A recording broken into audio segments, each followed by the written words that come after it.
Hello, and welcome to our third week of interest sessions. This week's introduction programming covers a lot of ground, including this presentation where Dr. Eris Hall will share all you need to know about the Lyllye B. Parker Black Cultural Center. Our other sessions today will highlight the first-year interest groups and academic residential communities, the Lesbian, Gay, Bisexual, Transgender Education and Support Services program, and finally we'll highlight the multicultural education engagement and student success. An earlier session today covered the basics of UO billing and financial aid and scholarships. As a reminder to students who complete this part of introduction requirements, you need to select a minimum of 8 interest sessions to watch live or asynchronously and submit a short reflection through the community.uoregon.edu site. Also, if you're a student watching live in Zoom, please submit your questions in the Q&A feature at the bottom of your Zoom screen. Parents and families who are watching in Facebook may also submit their questions on that platform. We will answer many of your questions on camera at the end of the presentation, while some will be answered by staff in writing on those platforms. We will follow up early next week to any questions that we don't have time for today. At this time, I'm pleased to welcome Dr. Eris Hall, coordinator of the Lyllye B. Parker Black Cultural Center, and Bailey, one of our wonderful BCC student receptionists. Welcome to you both. Hi, Cora. Hi. Take it away. Hi, my name is Bailey, and I am a Black Cultural Center receptionist, and I'm a senior here with a major in public relations and a minor in computer information technology, and I'm from Oakland, California. Doctor. Hi, everyone. I am Dr. Eris Hall, and I am welcoming you all here, and I am excited for you all to come. I have been the coordinator for the Black Cultural Center since October 2019, so we are looking forward to sharing with you all what the Black Cultural Center has to offer. Now we have a short video that you'll see just about the history of the Black Cultural Center.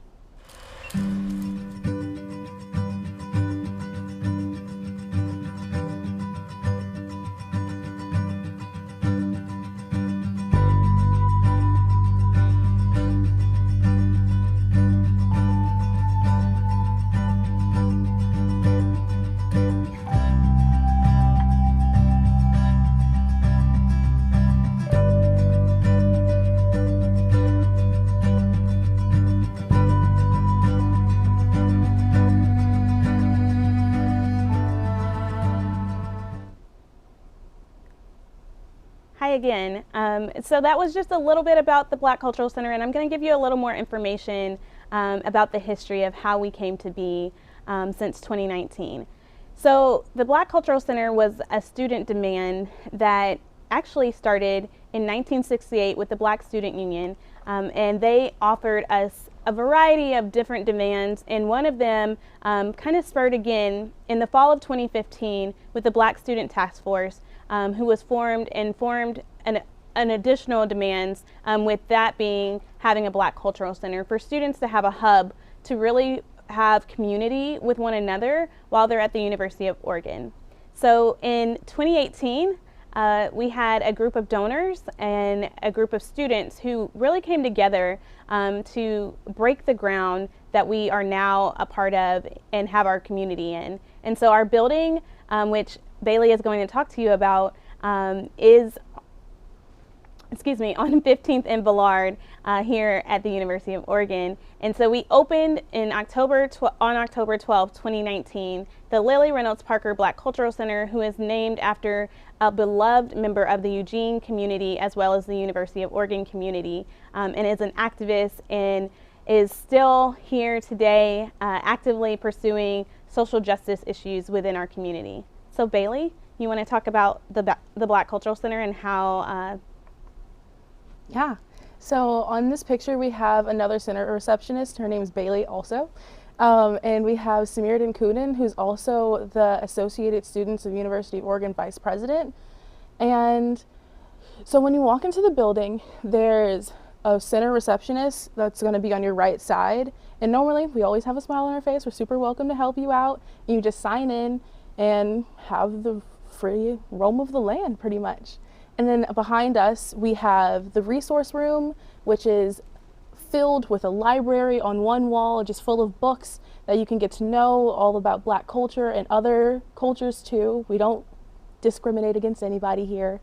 And then we have our multi-purpose room in the back, and it's fully functional to whatever you want it to be, really. And we have club meetings hosted there, so everyone comes in, we just have a good time, and we can play music and watch TV back there. And there's also a fully functioning kitchen that students can use whenever they need to. Thank you, Bailey. And we're so excited to have you all join us in this space. And we want you to know that we want to advance the mission of the university as far as it's concerned with diversity and equity and inclusion work. So the mission of the Lyllye Reynolds-Parker Black Cultural Center is the engine for Black students' academic success at the University of Oregon. The Black Cultural Center is a welcoming and supportive space that helps Black students harness the resources necessary to navigate their social, cultural, and academic experience. By investing in the success of Black students, the Black Cultural Center enhances the cultural and social development of the entire University of Oregon community. And what we mean by that is we look at this from a perspective of engagement, outreach, and community. So we want to engage you as students, as well as the Black faculty and staff and other members of the community here at the University of Oregon to learn more about Black culture and the Black experience. The Black experience isn't a monolith, and so we want you to learn different perspectives of the Black experience and what Black students go through while they're here at the University of Oregon, as well as learn more about the culture and heritage, the rich culture and heritage of Black people all across the United States, as well as around the world. So we do that through different means, through academic, cultural, and social engagement. We have academic programming that we'll talk about in a moment, as well as cultural and social programming that we also have hosts that we want to bring in people from across the university and across the Eugene-Springfield community that really enriches the experience of what it means to be Black on this campus. The last thing is we want this to be a social hub. We want this to be a community where students can come and form friendship groups and learn from one another and learn from different experiences that they all have gained while they've been at the University of Oregon. So we hope to build that community together, and we are looking forward to you all being a part of that. Bailey's going to talk about some of our programming that she has been a part of, and then I'll also talk about some of our signature programming. Yeah, so we have Black Cinema Fridays. Last term we did these every single Friday. We had a bunch of different movies from Black people. I think one of the movies that we did was Spider-Man, the new one with Miles Morales, which was amazing. And now in the future we're going to do them every first Friday of the month just to keep it fresh and have something for the whole community to join in. It can either be online like it was last term or in person, and we can all just have some popcorn. And then Soul to Soul is our kickoff event for Black History Month. It's basically a giant mixer where we have Black faculty and staff and students just kind of get to know each other so we can all build a giant support system and community. And Dr. Hall will talk about the last two. So some of the signature programming that we have had since the late fall when we opened in 2019 was Super Soul Tuesdays and Let's Talk. So I'll talk about Super Soul Tuesdays first. Super Soul Tuesdays is an opportunity for all-day programmatic opportunities for students to meet with academic advisors, career services folks, as well as different faculty members from across the university, and we end with a study hall. And so this is a wonderful opportunity to not only have academic responsibility and academic development, but also it's a social opportunity as well. So you're meeting with folks from across the campus, but also you are finding a place and a space to study and work with your peers. And so we encourage students, no matter how this looks for the upcoming year, whether we're in person or a hybrid of the two, that we are still offering this through Microsoft Teams. That you can connect with academic advisors through a certain drop-in time, or you can connect with other peers through some study halls and things like that that we will offer. And then we have Let's Talk. This is a university-wide initiative from the Counseling Center, but we have successfully offered this opportunity for students during the winter term from 2 to 4 p.m. on Wednesdays. And it was a great opportunity for students to drop in and see one of our counselors, Dr. Nikki Cherry. She is the African American Black specialist from the counseling center. And so students were able to talk to her and drop in and just have a short conversation about what they were experiencing. And so we will continue that in some form or fashion in the fall. And lastly, we are hoping to have our welcome event. And so that welcome event is underway, and we are looking forward to having you all back on campus and how we welcome you all. We're welcoming you with open arms. So Bailey's going to talk about some of our social engagement and social opportunities for organizations. So with our student organizations, we have African Student Association, and every year they put on a gigantic African night, and it's absolutely amazing, and super props to them. There's the Black and Christian group. They have Bible studies every time they meet. There's the Black Law Student Association, and Black Male Alliance, Black Student Union, and Black Women of Achievement. Those last three do a lot of stuff together too. So basically, Black Student Union encompasses everyone of every type of identity, and then once you separate those, they have the Male Alliance and the Black Women of Achievement, and they just kind of get to know each other a lot better. And lastly, we don't have the full Divine Nine here at University of Oregon, but we do have two sororities, which is the Alpha Kappa Alpha sorority and Delta Sigma Theta. Both chapters are active on campus and amazing. And Dr. Hall will talk about community outreach. So in order to support these student organizations, we do have community outreach that we do from Black faculty and staff. And so we want to support you as students here. And how we do that is through our Black Strategies group, which is a group of Black faculty and staff here on campus that come together and really want to support you as students, not only through your student organizations, but just through you as a student as well. Another way to do that, we partner a lot with the Center for Multicultural Academic Excellence, and we do that with Super Soul Tuesdays, as I talked about before, but also in a variety of other ways too.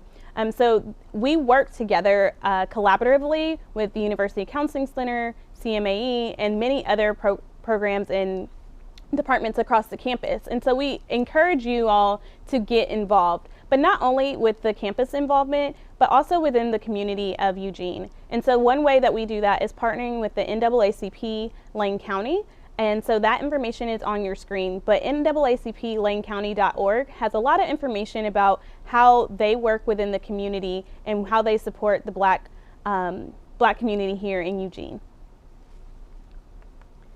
So lastly, we have some leadership opportunities, and I'm going to have Bailey talk about her opportunity that she's had to be a center receptionist since she started in October 2019 when we opened.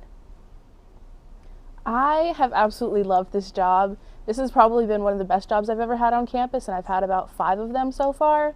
It's been an amazing experience, especially going into my senior year now, and I've just loved it so much because I've gotten to grow as a person and grow with my community.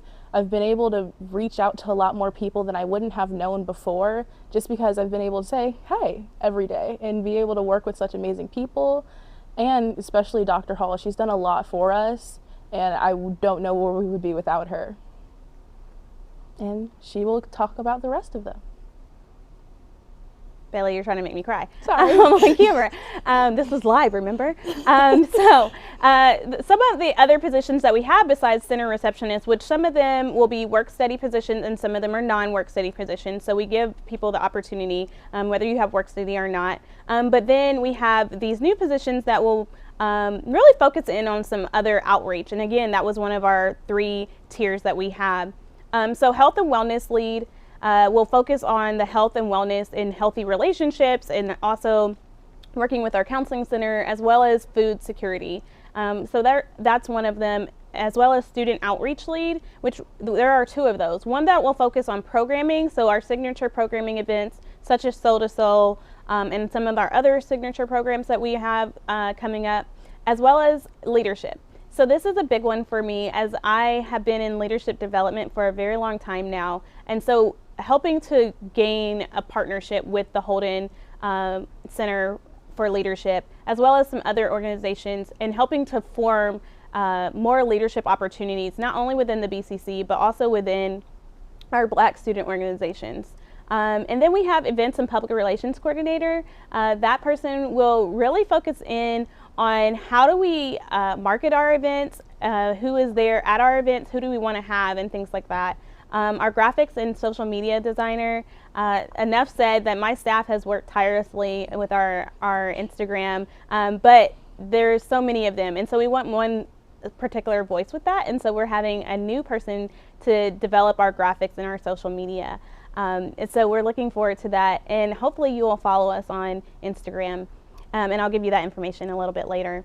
And then we have the graduate research intern. And so a part of me as someone who has a doctoral degree, I'm always wanting to do research and find out more, and how can we support our Black students here on campus with research that we have done. And so that person will help to navigate and to construct research opportunities for someone to develop surveys and other things like that. So we are looking forward to those opportunities, and to know more about those positions and learn more about those positions. You will have to wait and look on Handshake when those positions are available. So lastly, Bailey, do you want to talk about our Instagram? What's our Instagram handle so they can follow us? Yeah, our Instagram handle is LRPBCCUO, and I think it's the same for our Facebook. Yes. And it's been amazing. I was on the Instagram yesterday pretty much all day. Go see my new posts. And Dr. Hall will talk about our hours. Yeah, and so our hours for this fall, if we are in person, they will be Monday through Thursday, 9 a.m. to 8 p.m., Friday, 9 a.m. to 6 p.m., and Sundays, 2 to 8 p.m., which is something new for us. We will be open on Sundays this fall to give more opportunities for collaboration and community and socialization. But until we know for sure what will happen this fall, and bestfully we are keeping touch through our Instagram, as well as you can always email us at bccuo@uoregon.edu. Thank you, and I am so looking forward to you coming to the UO. Now back to Cora. Thank you so much to both of you. We do have some time for questions, and so I want to make sure that we get to all of these questions that are coming in. I have a couple of my own, and I would be remiss if I didn't add that as someone who's been on this campus for a long time, I really got to know Lyllye Parker, and she is just absolutely one of my favorite people. And as a young professional, she was an auntie to me. So I just want to give a shout out to Lyllye, and I'm so happy that we were smart enough to name that building after her on this campus. So. Eris, for you, I want to actually go back to the session description when we talked about this program. You talked a little bit about the BCC as being a place where non-Black students could learn about the Black experience. And through some of the faculty perspectives that we've hosted over the last couple of weeks, we've seen a lot of students who are asking about allyship and how to be better allies, who they want to support Black Lives Matter, they want to support activism that's happening. And so can you talk a little bit about the way that the BCC both supports student activism on our campus and ways in which particularly white allies can use this opportunity to learn more in this time and beyond that will serve them in their lifetime?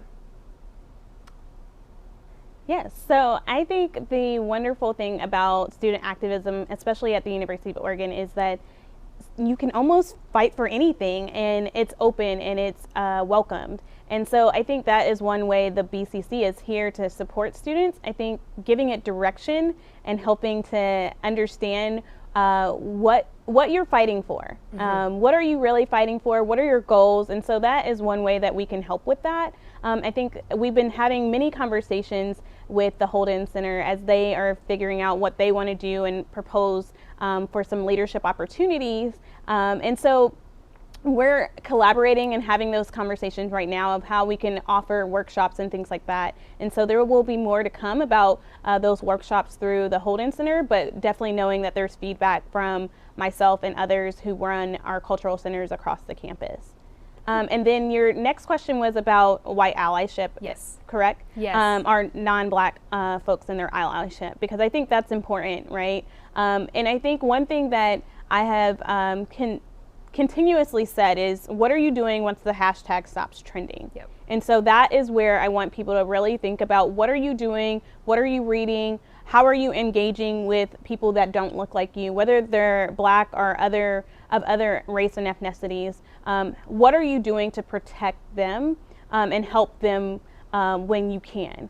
how are you calling out the racism that you may see?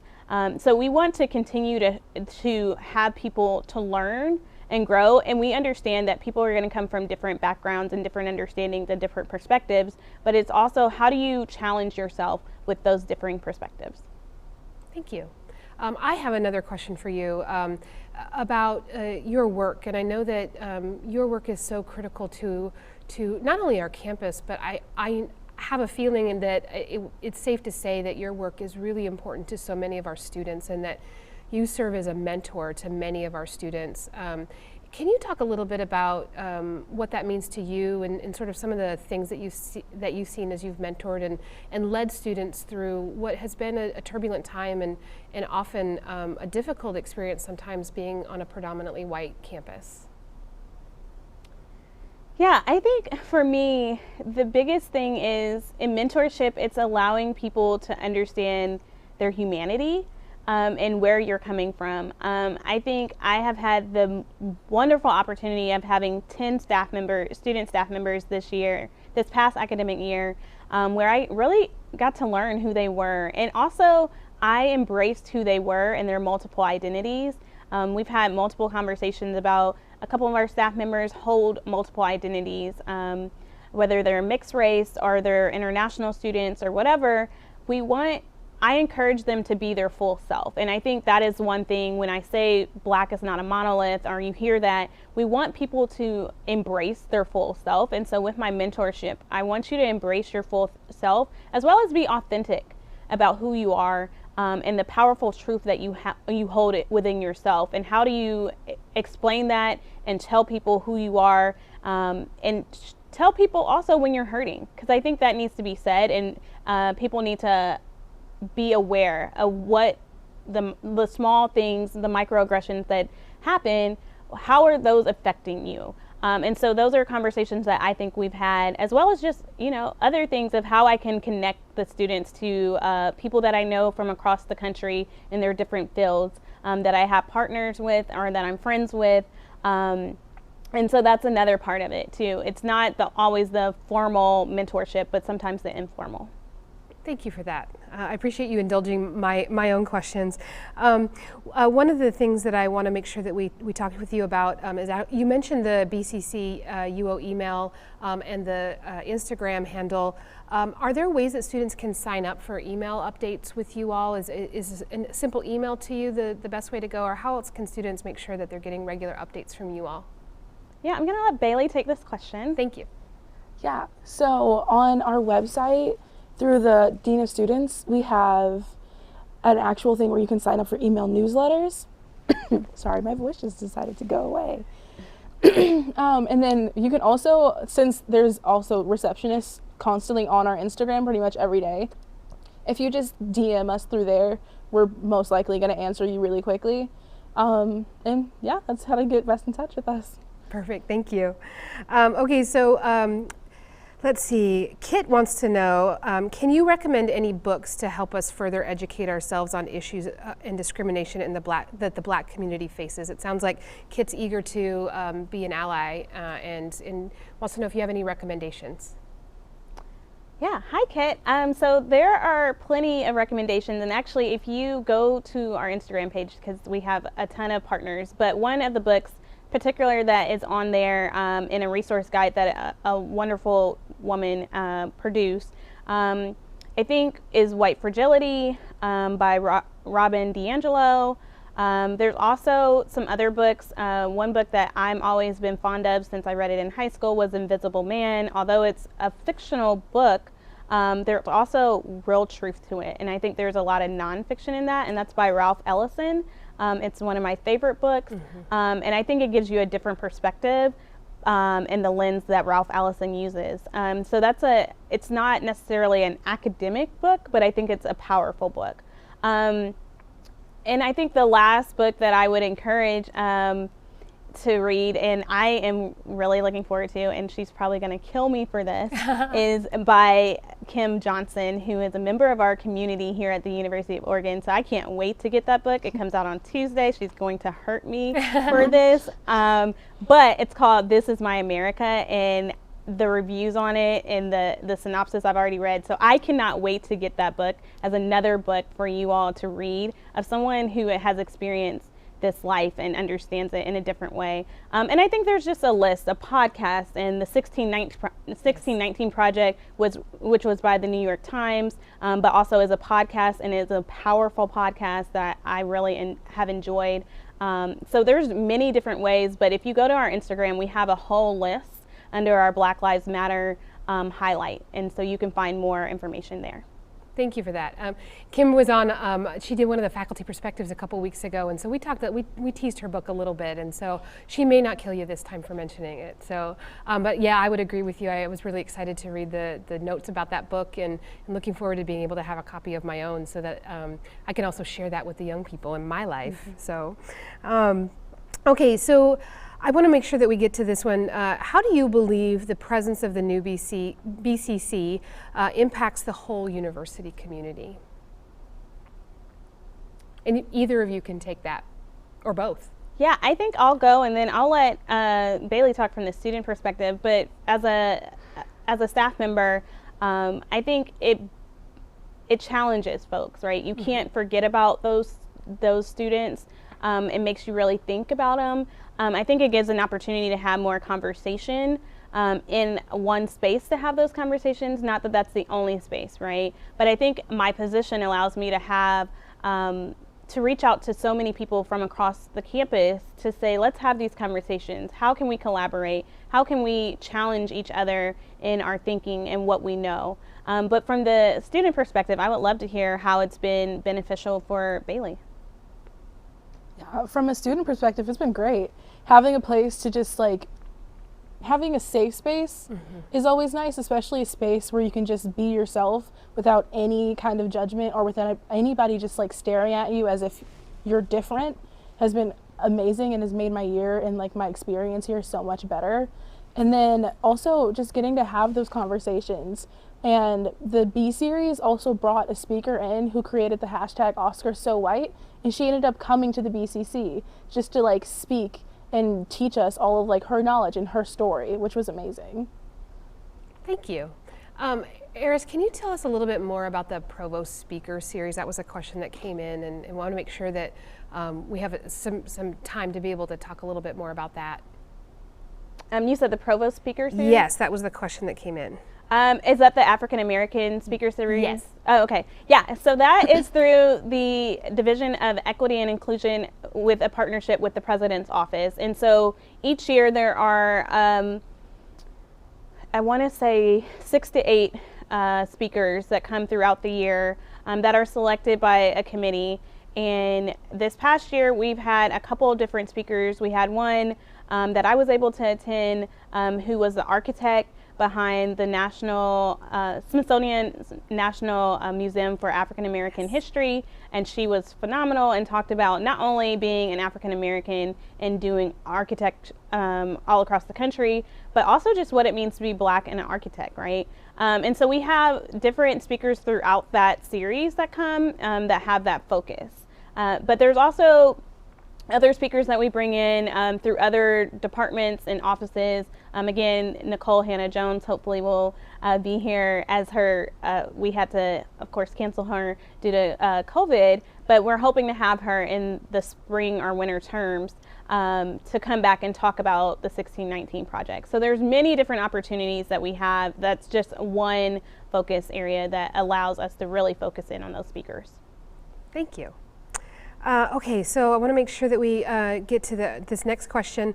You touched on other involvement opportunities, and I think the student who's asking this question may be wanting maybe at least to repeat it or additional information if it's possible, but other ways to get involved beyond the BCC. I know that there are specific clubs and organizations, but are there other involvement opportunities, or can you repeat some of those that you mentioned earlier? I think of the sororities and many of the clubs and organizations that you talked about. I think our students really want to get involved and not only touch the network that you all provide, but also other networks across campus that may be a little bit more social.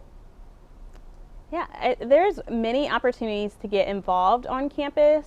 One of those ways is obviously through working at the BCC, but there's also a number of ways outside of the BCC that you can get involved. And I'll let Bailey talk a little bit about her role in esports, because that will show you another perspective. But there's ways to get involved academically. There's academic honor societies, as well as academic student organizations. I know the business school has a diverse business organization that they have, as well as a number of opportunities here at the UO. And so know that you don't have to just pick one organization to get involved in, or one office or department to get involved in. There's so many different ways. Also, I think the other thing that you may not think about as getting involved is going to tutoring and things like that. That's still a part of involvement. Involvement can look however you want it to look, but we do encourage you to get involved. And so Bailey, you want to talk about your esports experience? Yeah, I've been involved in a ton of different things. Right now, I'm currently involved in the esports program through the EMU. Why does my voice keep leaving? Sorry. Yeah, so I'm the social media coordinator for esports, and right now we are focusing on trying to bring back esports and the esports lounge specifically, and just making sure people can play games and have fun. And I've also been involved in the Associated Students of University of Oregon. So I'm on the EMU board, which is pretty much deciding a bunch of things for the EMU, which is great because it's a wonderful building and it's kind of the hub of campus for all people. So yeah, just getting involved anywhere you can, and especially with like campus jobs and all kinds of organizations, because we have so many clubs, and just being Black-centered clubs are just a little part of that, and they've made my experience so much better with being involved in a ton of different things, because I've gotten to know a lot of different people. So Bailey, I'm gonna sneak a question in here too. Oftentimes with our students, when they talk about all of the clubs and organizations that they're involved in, it usually starts with one, and then it sort of branches out to others. Can you talk a little bit about the first one that kind of opened your eyes to all of the opportunities to be involved on campus? Yeah, I started off working at GSH, and I worked in the dining halls for a little while. And then a year after I started working there, I decided to join a lot more clubs. And so then I got involved in Black Student Union, and then I got involved in esports, and now ASUO is another thing. And Black Cultural Center just like fell perfectly in place with all of that, because I ended up like after doing this after I was an SOSer. And so I just got to know so many different things about the school, and it just like opened my eyes to how much I can really push my experience here and push like myself and my academic out of the way. Like just being involved in everything was great. I'm going to ask you one more from my perspective, or from my own brain. Can you talk about how your leadership opportunities, your involvement opportunities enhance your time in the classroom? Yeah, so being involved in so many things had made me learn time management. My freshman year, I did not do well at all, because I was just trying to have do nothing basically. Like I just was living on nothing. And so I decided to get a job, and I was like, okay, this is going to be my first job. I never had a job before. And then it was fun. Like I ended up meeting so many people. I had great friends as coworkers, and then they encouraged me to do more things. And then my academic success increased because I was able to time manage, and I was able to have more fun in the things that I was doing outside of class. And then I ended up being on the dean's list this year. So it's just like, it just keeps going, and the more you're involved in things and the more fun you have during college, the better you'll do too. Well, congratulations on that. I didn't hear that before. You know, it's so wonderful to see student staff who go on and continue to do amazing things. So I'm sure that your post-grad impact on the world will be amazing too. So, but congratulations on the dean's list. Okay, so I want to make sure, Bailey, we got a question from Talia, and we touched on this a little bit, but how has the BCC specifically helped or supported you in achieving academic success?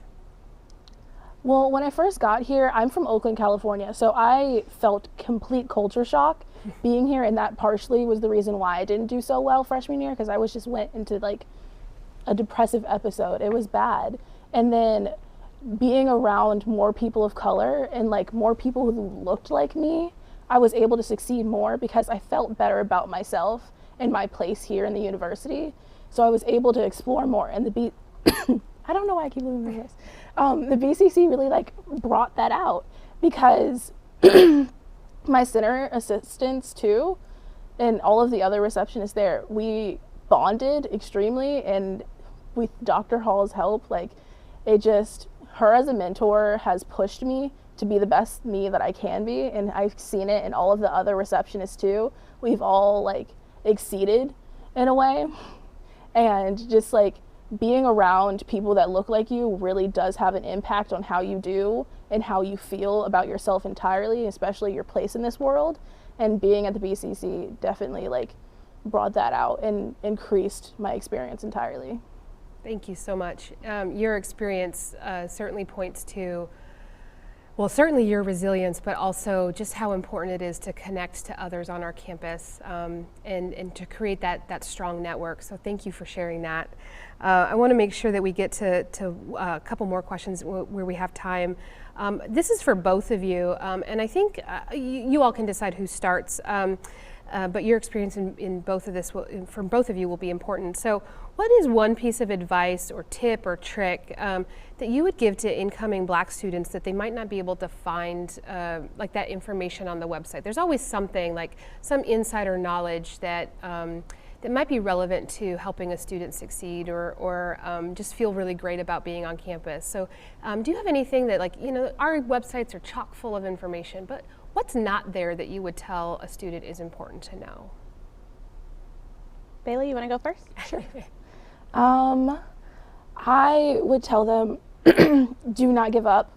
A lot of students who come in immediately don't feel like they belong, especially going through and seeing like how white this school is and then not feeling like you belong there.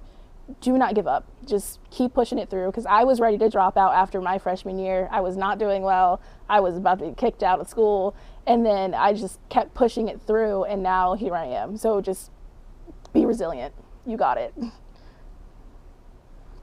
And what I would say to students is, what I say to everyone is to be intentional, thoughtful, and impactful with whatever you're doing. And so be intentional about reaching out. I know that it can be scary. I know that it can be, you may be shy or an introvert or extrovert. Don't let any of those labels stop you from being intentional about the things that you do on this campus. Be thoughtful with who you associate with, who you get involved with. Be thoughtful in the things that you do, because every class, every organization will make an impact. Whether that's good or bad, it doesn't matter. It's an impact. And so what impact do you want to leave this university with, and how do you want to make that impact real once you leave here, right? And once you become an alum of the University of Oregon.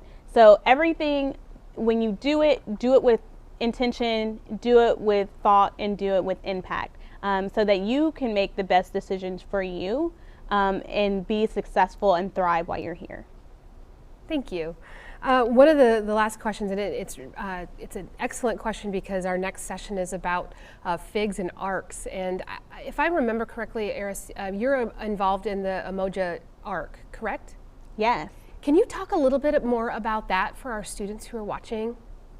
I am so glad you asked that as a final question, because I'm always plugging Umoja Black Scholars, which is our residential community here at the University of Oregon, and this year it will be housed in Justice Bean Hall. And so we are excited about that. That is one opportunity that I got involved in as soon as I got on this campus last October. And so this opportunity allows for you as Black students to live in a place with other Black students and to learn from each other. To learn from different perspectives of who you are. You may come from a two-person household, a single-parent household, in-state, out-of-state, city, rural, suburban areas, whatever the case may be. But this gives you an opportunity to learn from each other. I think that's the one thing I took away from my freshman year when I was in college, was the opportunity to learn from the other women that I lived with on my floor. some of those women I still am friends with to this day, right? And that's because we had different perspectives. They challenged me, they helped me to grow as an individual, and I really am thankful for that. And that's what this opportunity allows you to do in this residential community.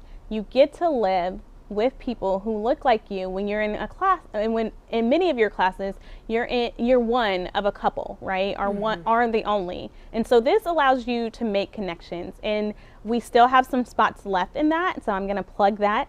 And you can go on to Housing's website, as well as it's on the BCC's website for more information about that. But we are so encouraged by the 20 individuals that we have already accepted into the Umoja Black Scholars Program, and we are looking forward to the opportunities that this opportunity gives. So know that this is not the only way that you can get involved, and you don't necessarily have to live in that residential community to still be a part of Umoja as well.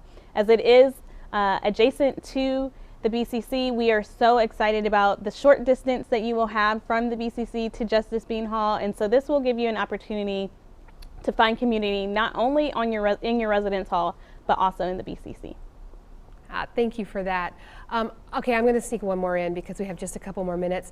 You were talking about the future, opportunities in the future, and I know that you've been on campus just a relatively short time, and the BCC feels pretty new still. What do you see for the future of the BCC in the short term, especially for students who are going to be here for the next four years? Where do you see things going and expanding with the BCC? That's a great question. And so right now we're advancing the vision, right? Yes. And so I've been talking about that a lot as we are in the process of doing a lot of that work. And so right now it's about organizational structure that I'm working on. But part of that is also the strategic plan. And so one of those things is, how can we create some signature programs that students just know what we do and how we create that environment for them. But I think it's also working with partners from across the campus, right? We want to continue to not duplicate programs that are happening, but enhance the programs that are happening on campus. In many ways, that means partnering. So whether it's with the Center for Multicultural Academic Excellence, or with our Ethnic Studies Department, our Black Studies minor that is coming online this fall, any of those organizations, academic or social organizations, we want to continue to build on that. So it's my intention over the next year to 2 years to really develop what that looks like and what that means. In the short time that I've been here, we've had a lot of opportunities and a lot of growth, which is great, but there's more that can be done. I think there's more partnership and more communication that needs to happen so that we are collaborative and offering the best opportunities for our students, and specifically our Black students, and also connecting them with our Black faculty and staff that are here on campus, because that opportunity to network is impactful and will last a lifetime, and you never know what that will do for you in the long run. Thank you. I appreciate you indulging me asking you a surprise question. That's all the time that we have today. Thank you to you students and family members who are joining us live. And for questions regarding this or any other introduction program, please visit our website at orientation.uoregon.edu. You can email us at orientation@uoregon.edu or text us at 541-346-1159. I also encourage you to listen to this week's episode of Flock Talk. We talk a lot more with faculty or psychologists and staff from the University Counseling Center. In fact, we talk a lot about the things that Bailey mentioned around resilience, and so I'd love for you to be able to listen in on that. You can download Flock Talk from your favorite podcast platform or listen at flocktalk.uoregon.edu. Thank you to you, Dr. Hall, and to Bailey for your time today and helping all of our new Ducks and their families get to know more about the important things that you're doing on our campus. Thank you.